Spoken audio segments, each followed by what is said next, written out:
ইনি হচ্ছেন আমাদের ম্যাডাম অলকা ম্যাডাম। আর এ নিয়ে বলছে চলুন আমিও একটু গাড়ি চালানো শিখি। আর সকালে আজকে উনি বললো চলুন তাহলে গাড়ি চালানো শিখি, তাই কিন্তু ওনাকে নিয়ে আসলাম গাড়ি চালানো শেখানোর জন্যে। আর এই যে দেখুন ড্রাইভ করছে। আর কেমন কি ড্রাইভ করতে পারছে আপনারা অবশ্যই কমেন্ট করে জানাবেন।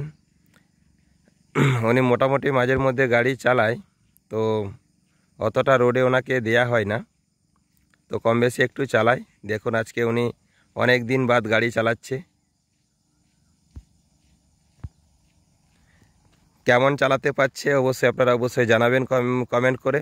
আর কাদের কাদের এরকম ঠিক 4 চাকা গাড়ি চালানোর শখ আছে আপনারাও একটুখানি কমেন্ট করে জানাবেন। দেখুন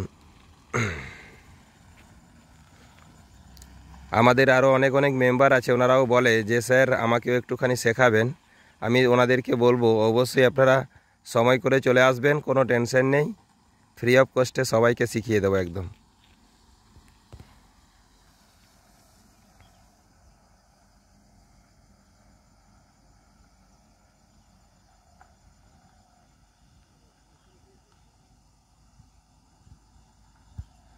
ওকে চলুন।